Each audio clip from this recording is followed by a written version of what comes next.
pretty sure. Honestly, I've been enjoying everybody that we talk to. It's just so fun. You know? Ron's a good man. Ron's a good man. Andy, why don't you start out introducing Coach, and then we'll just fire away again like we did. Okay, we'll do. He's gonna brag you up a little bit, Coach. You just got to sit there and take it. Boy, I'll tell you, yeah. Stories get better as you get older. That's right. The fish always gets bigger the further away from the pond. Hey, everybody. We're back here on Coaches for Coaches. Today we've got probably over here Dean Lockwood from Michigan State, formerly of University of Tennessee, where he worked a lot of years with Coach Pat Summitt.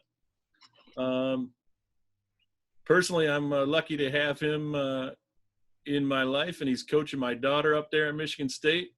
There you go. Dean knows me from about 30 years ago. I hate to admit that, but very true. But was a coach when I was a player. But all those coaches in that league were very, very young at the time. I was 12 at the time you were playing. Right. Yeah, coaching at college, right. So that's impressive in itself. I was a child prodigy. I was 12 that's right. when you were. That's right. So we're gonna just kind of talk to Dean about recruiting. Talk to Dean a little bit about faith in his sport and how a little bit of his history, how he came to be where he's at, and we'll let him riff on that a little bit for a little while. Cool. Ready, fire, aim, Coach. Great. How did it all start? Well, sure. No, absolutely. Be glad to. You know, like so many of us, I think so many of us who coach now were impacted by coaches. Right. And I certainly have been impacted by some wonderful people. And, you know, I won't do this for the sake of our time now, but I can name every coach I've ever had, first and last name, years I had them. Coaches have been significant in my life. My father was a middle school coach. I didn't play for him. He had retired from coaching by the time I was old enough to kind of go that route. But coaches have always played a significant part of my life and have impacted my life in a big way. So through, high school, I was fortunate enough to play in college, played at a small college in Michigan, Spring Arbor University, played for a terrific coach there. And not only a terrific coach, but a terrific man. I tell Coach Bachwitz, Bill Bachwitz is his name, and I tell him, to many of us at Spring Arbor, Spring Arbor was blue and gold, and I hate to admit that now, wearing green and white, but our colors were blue and gold. And we tell Coach that he was our Coach Wood. He was the Coach Wooden to us of the NAI at that time. Just a terrific coach in person. So I was impacted by him, and also worked camps. There was a coach by the name of Bill Allenbrook who impacted me significantly through summer camps. So I decided to pursue the coaching route. Probably about the time I was a sophomore in college, I just decided I want to do this. I want to impact people the way I have been impacted. I also love the game and wanted to keep learning and growing in the game, love the competitive element, as all of us coaches do. Right. Very fortunate out of college to get a GA job at Central Michigan University. The coach at the time, Dick Parfit, another huge, impactful coach in my life, a Hall of Fame coach there at Central Michigan. We worked summer camps. He worked an advanced session of the camp I worked at in Northern Michigan, and we developed a relationship. And he asked me at one point, hey, would I ever be interested in doing this? And jumped at the chance. So I was GA out of college at Central Michigan, then went from there. My first full-time job was at the U.S. Military Academy at West Point. So it was a phenomenal place to, and especially at that point in my life, being 23 through 26, to be around that place, America's foremost leadership institution. Absolutely. You're almost the age of the cadets when you were there. Absolutely.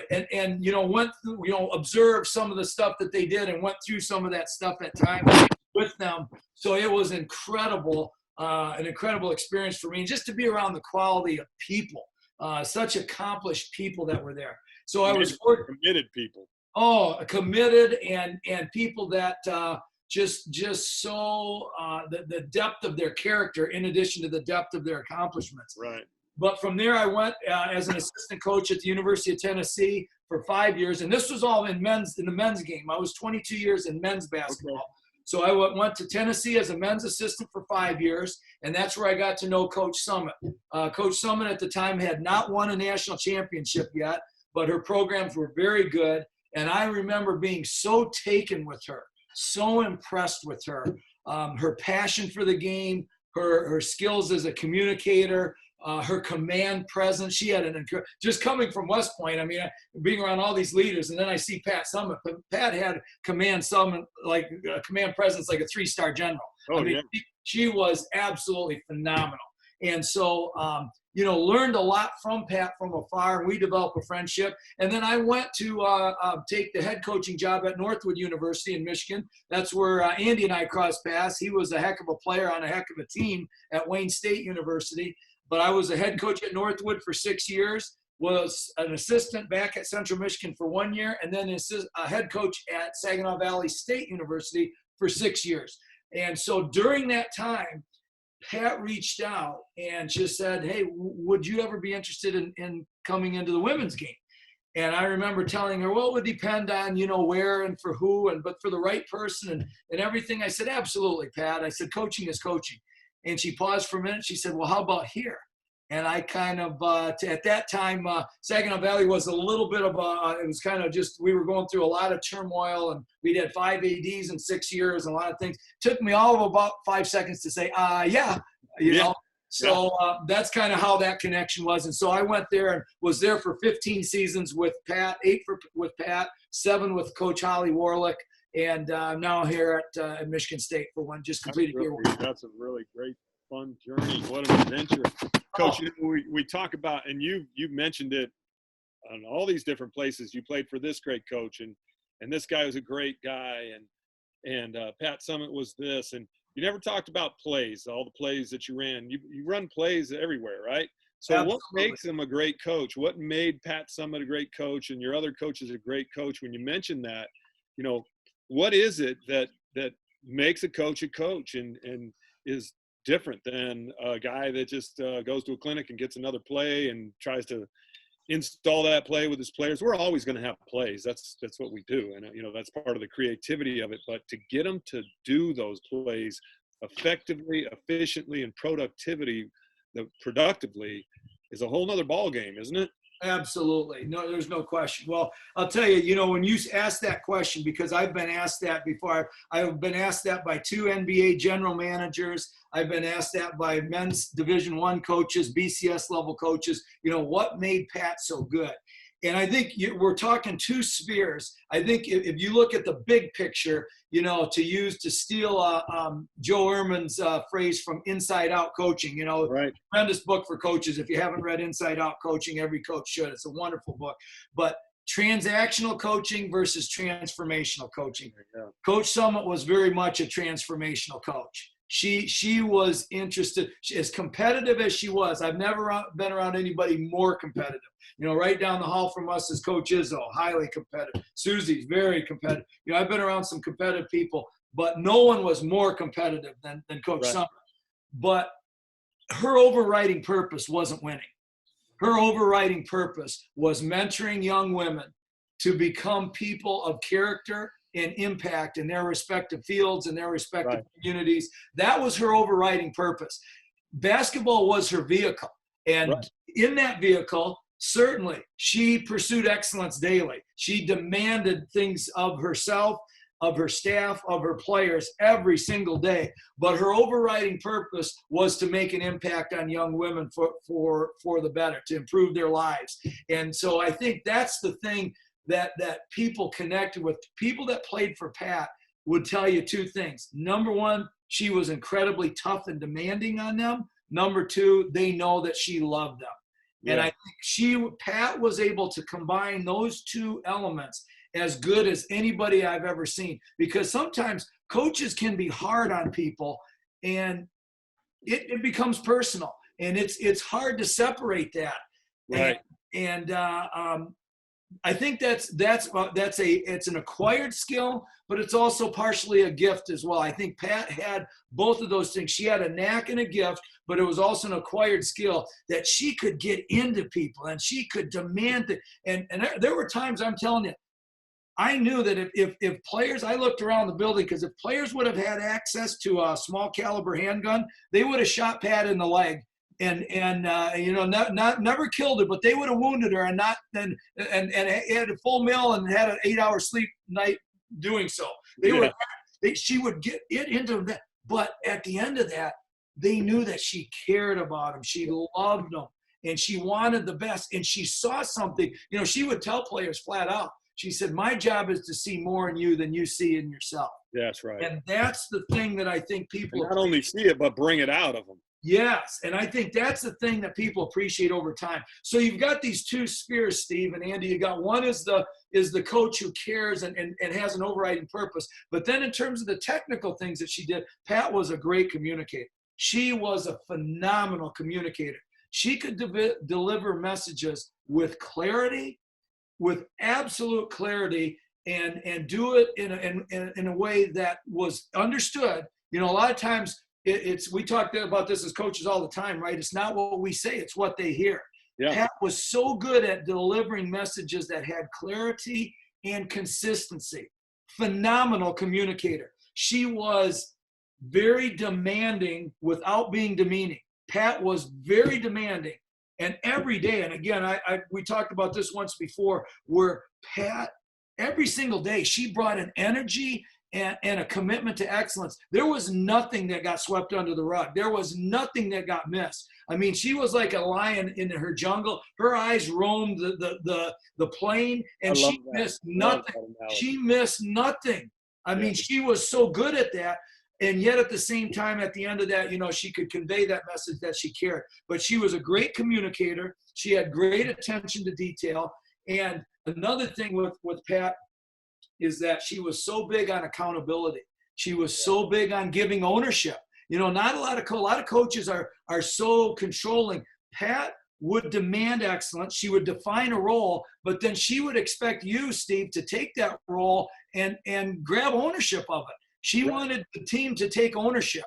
And so she was so good at transitioning from, being clear and consistent in what she wanted, delivering that message, and then letting you as a player and letting you as a team grow into that and really embrace that role. And again, she just was so passionate about learning and growing as well. That's the other part of her as a coach that I respected and admired so much, that if she thought there was a better way, she was open to it. She didn't care where it come from. She was open to new ideas, better ways of doing things. I'll never forget, we won the championship in 2007. We sat down in the spring and we completely, hey, do we need to retool our offense here? Are we doing the right things with the people we got here? She was not about cookie cutter things. She was always looking for better ways and new ways to excel. So I think when you combine those things, the big picture of a coach who cares and loves her players and wants to make an impact,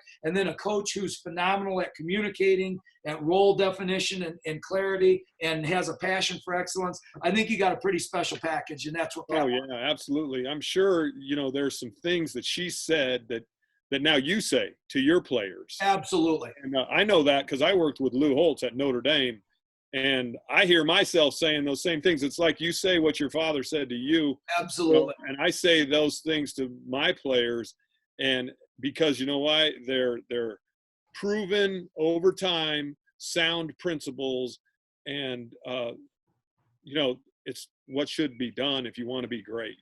Yeah. What would be, I'm going to put you on the spot, Coach. What would be something that you say to your kids that Coach Summit would say? Oh, great. Couple of things. I'll tell you right now, Julie will probably laugh at, if she were listening to this, but number one is you never arrive. You never arrive. You never arrive in this game. There's never a point where you learn it all. There's never a point where you achieve total mastery. There's always more. There's always better. Good isn't good when better is expected. And so there's always more.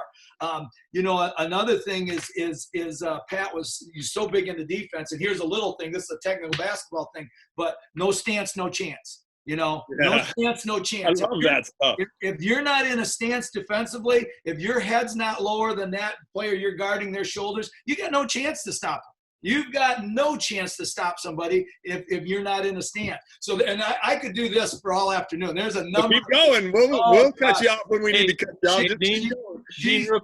to that point, maybe tell us a little bit about another coach that you knew pretty well, Coach Don Meyer, Oh, who trained Pat in a lot of ways prior to her taking the job. I was going to ask you that. I was going to ask you how Pat became so, vigilant, diligent, and so she was under Don Meyer a little bit. well, she was, I'll tell you, and then to Andy, to your question, I believe you kind of wanted me to talk about Coach Meyer. And I was very fortunate to have both of those coaches in my life as mentors and as very dear friends. To this day, two of the coaches who've impacted me the most, certainly. But Coach Meyer, at the time that Pat, and here's the thing we forget about Pat, because we all remember Pat as we should, as this Hall of Fame winning coach. And Pat was 23 years old when she got the job at the University of Tennessee. Wow. If you can, a 23-year-old, she came in as a graduate assistant. That's the role she thought she would have. Well, midway through the summer, the head coach at the time takes a sabbatical to pursue a doctorate. And so and this would never be done in this era now, guys, as we know. No way. But the AD comes to Pat and says, hey, how would you like to do this for a year until we kind of sort this all out, and you do it for a year? It's kind of late in the game. And Pat said, sure, and her motive, by the way, she wanted to make the Olympic team, the 1976 Olympic team. She was training to be on the Olympic team. So she took the GA job at Tennessee with the idea, I'm going to get my feet wet in coaching. I'm going to get a master's. Yeah. But what this is really going to allow me to do, back then the rules, you could practice, do whatever.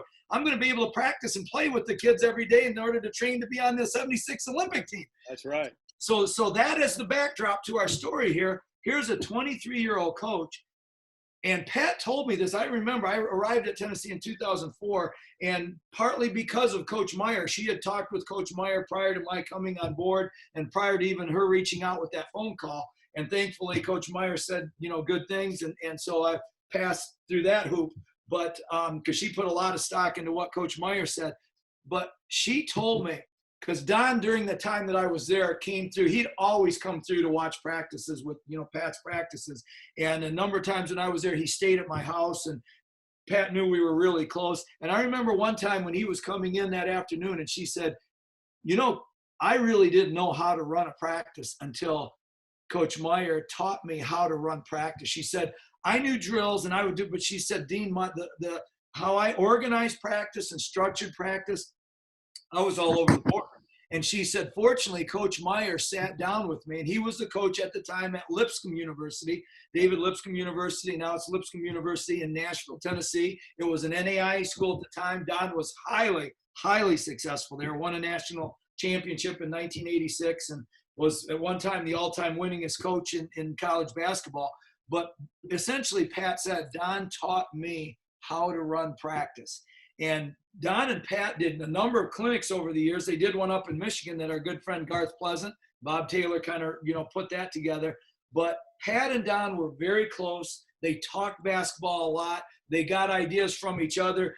Don, helped Pat with practice. But over the years, Don stole so many ideas and basketball thoughts from Coach Summit in terms of doing things. I remember listening to him at different academies and clinics, and he'd say a number of times, he'd say, I got this from Coach Summit. Or watching Coach Summit's practice, here's what they did. So it was a mutual exchange and a mutual trust. They had such a high level of respect for each other and such high level of trust in each other's abilities that it was such a great exchange basketball-wise. And also, I think personally, these were two high character people that I think, as the Proverbs 24:10 tells us, as iron sharpens iron, so one person, no, that's not 24:10, excuse me, it's another one. 24:10 is the, if thou faint in the day of adversity, thy strength is small. I just used that a while back, so sorry. But one of my favorites in Proverbs is the as iron sharpens iron, so one person sharpens another. And I think Pat and Don did a lot of that for each other, both as coaches and as people. Yeah, that's a great segue too. Like maybe talk a little bit how your faith helps you in your coaching position, and how you use that to motivate kids or just to motivate yourself as you go through. Sure. No, I'd be happy to. Well, I think first of all, again, all of us as coaches, Steve, you've been a lifelong football coach, and Andy, you coached and are coaching now. And I think all of us, and to kind of go back to the reference of the inside out coaching, Joe Ehrman, what is it that he says that we all have to know our narrative? We have to know our story. That's right. And my story is that I've always been a believer in Jesus Christ. I am a Christian from my earliest recollection. I have never doubted that Jesus is the person who he said he is in the Bible, that he's the Son of God. He came to earth. He taught, he modeled, he did incredible things. He died on the cross. He rose again. And that was for us. That was by his blood we're saved. So that has been central to my belief system all my life. That's the foundation of the core from which I operate. Now, that being said, that's not something that I lead with every single day in terms of, I'm not trying to bludgeon anybody over the head, figuratively speaking, with that. But when they encounter me, that's the person that they encounter. That's at the core of who I am as a person. Someday I won't be a coach. We all consider ourselves coaches, even when we're retired or not coaching. But there's a day where all of us won't be coaching. And when that day comes, if I'm still on the earth, I will always be a redeemed sinner and a redeemed person from my faith in Jesus Christ. I will always be that. I will always be a Christian person. So that's core to who I am. Now, how do I incorporate that into coaching, Andy? That next piece is, I think, first of all, and this is what has been worked for me, is that before people can really, you can really share excessively about who you are and what you believe in, I think people have to trust you. I think people have to see a consistency, a level of consistency in your daily walk, in who you are. And are you the same person every day? I know long before I trust anybody, what they're telling me or selling me or sharing with me, I have to have a level of trust in you and see that you are the person that you say you are. And your walk matches your talk. And so what I try to do is I try to be very consistent every single day. I try to show that I am the same person every day. Are there moments, or do we all take hits, or thunderbolts strike us? Absolutely. But even in how we respond to those, I try to be consistent. I try to be the same person. And through that consistency, more and more of who I am as a person will come out. Certainly, I will weave lessons. I've done this over the years in film sessions and in sessions with players and workout sessions sometimes. There are so many biblical things that parallel athletics and parallel whether it's leadership or the pursuit of excellence, or being a great teammate, being somebody who cares about others. I think what being a great teammate is, and being, what does Jesus tell us in the Bible? That the number one leadership principle that I got from Jesus is being a servant.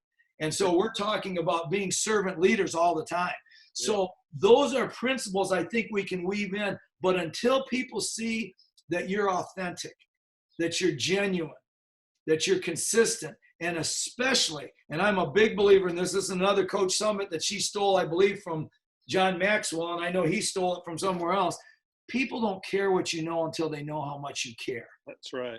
And I think that's the number one thing that I walk in with as a coach. If I can deliver a message non-verbally, is I care about you. I love you.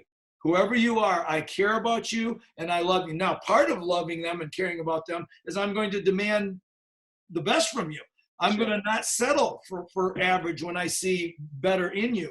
I'm going to demand that you pursue excellence because I see that that's what you're here for. You've entered this arena, and wearing our stuff and being part of our program means that you want excellence from yourself. I'm going to help you. I'm going to help you uphold that.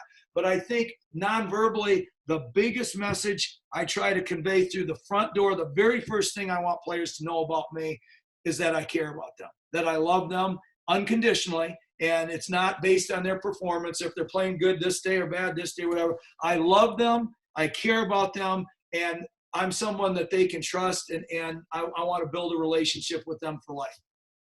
Yeah, we can hear that. We can hear that in your voice and see it in your eyes, and you're passionate about coaching and doing it the right way. So that's what this is all about. It's not about another play or another, it's about getting the player to play to the best of her ability, his ability.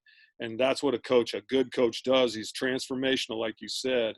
And they, like I always say to my guys, my job as a coach is to bring that lion out in you, because every young man has a lion in him. Yep. And my job is to bring that lion out and let that lion loose and let it roar and let it go. And then your job is to, as a player, is to know how to keep that lion under control. That's right. And make sure that lion's not roaming the streets late at night hunting when it shouldn't be hunting. And do some greatest strength can be our greatest weakness, right? Our greatest strength can be our greatest weakness. That's, no question. So, that's so true. And we love having you on the show. We love the Pat Summitt stories. We're going to be able to call you hopefully and just maybe a little briefer as the season starts to roll. Hopefully this whole season will start to roll back. Oh my gosh. Yes. Going, but we can see it in your face. We can see it in your body language, how much you love it. And it doesn't, like you said, it doesn't matter how old you are. Pat Summitt starts at 23. You start at whatever age. I started at whatever age. And we're coaching because we know how impactful it is. And kids, even though you're at Michigan State, not every girl's going to go play pro basketball there. That's right. They're all going to go be pro something. They're going to go be a pro lawyer, a pro teacher, a pro mother, a pro wife. They're going to be something professional, whatever that is. And that's where your transformational coaching really comes into play, because you teach them to be a professional in whatever they choose to do. Well, and that's the thing, there again, guys, I think all of us as coaches, I think if we're going to survive in this long term, and then I think B, if we're really going to have the impact that we want to have beyond wins and losses and beyond, the trophies that, I got 2 national championship rings and they sit in the safe deposit box. You know what I mean? Those things are going to gather dust. Someday someone else is going to have them. Those aren't the trophies. The trophies are the impact that we make on lives. And so I think if we're going to have longevity, if we're going to have the impact we want to, then we have to have an overriding purpose like Pat did. Her overriding purpose was to make a positive impact on lives. And I think something that stuck with me that I learned at West Point that has stayed with me, a quote by General MacArthur, was, "Upon the fields of friendly strife are sown the seeds that upon other fields on other days will bear the fruits of victory." Wow. And I think in that short phrase right there, guys, is a great synopsis of all of us, so much of why we coach, is that we believe that, for you, Steve, it's been football. For Andy and I, it's been basketball. Football is your vehicle. That doesn't define you as a man, as a person. That's your vehicle. That's your mission field. Our mission field happens, Andy's is his high school boys team. Mine's the women's college team right now. These are our respective mission fields. But what we're hoping to do, that we're sowing seeds on these fields right now, that on other fields on other days will bear fruits of victory for these young men and young women that are honored to we have the responsibility and the honor and the privilege to work with. And I think that's the thing that I know that drives me, and I think drives you guys, is that yes, we want to be good we want to have a winning team next year, and we want to have championship level teams and players and all of that. That's always going to be there.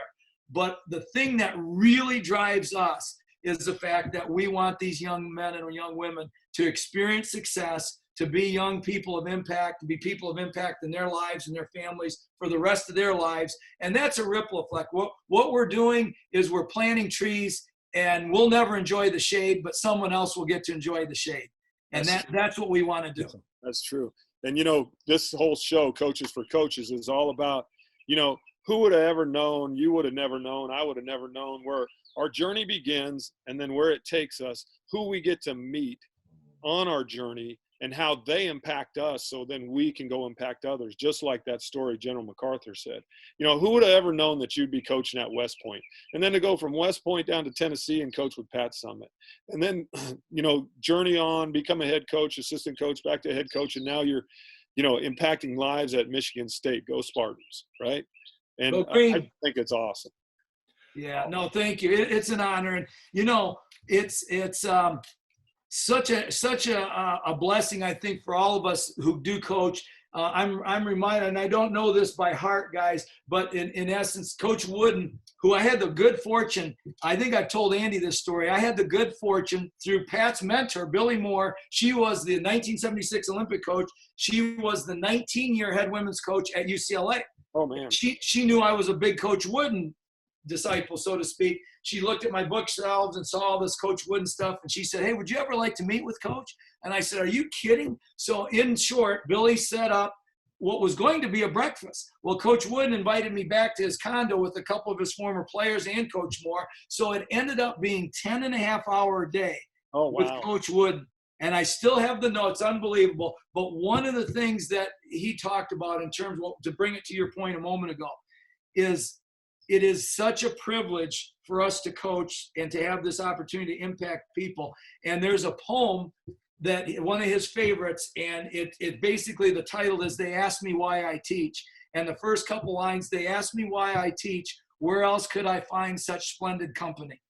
And it goes on to explain that there sits a lad that's struggling in math, but he may become a pharmacist who makes a breakthrough discovery. And there sits a gal that, you know, is maybe a good student in English, but she is a scientist, a budding scientist that is going to do something special. So it's like, what an opportunity for all of us to impact these lives and help them move forward with their lives. And if even briefly, however briefly, we get a chance to cross paths and intersect lives with them, what an opportunity for us to pour into their lives and help improve them in their journey. It's just an incredible privilege. Hey, just sitting here and being able to listen to you, Dean, I'm soaking that all in, and it's funny, like I find myself with a lot of these interviews sort of sitting back and just listening to guys talk, and I think you just, you know what, as always, you always provide me with so much information and so much enthusiasm about what we do, just by how you do it. And I appreciate you and appreciate that you're part of our family's life, and you're a good man to have around. Well, thank you. Thank you. I appreciate that very much. We call this Coaches for Coaches, but it should be Coaches for the Kingdom. Amen. Amen. Amen. Absolutely. So we'll close with that, Coach. Thanks. You go out and make it a great day. It's your choice, so you can go make it a great day. Absolutely. Guys, always a pleasure, and thank you so much. It's been a pleasure and an honor to share time with you. Thank you both. Thanks. We'll catch up with you down the road, Coach. Go White. Go Spartans. See ya.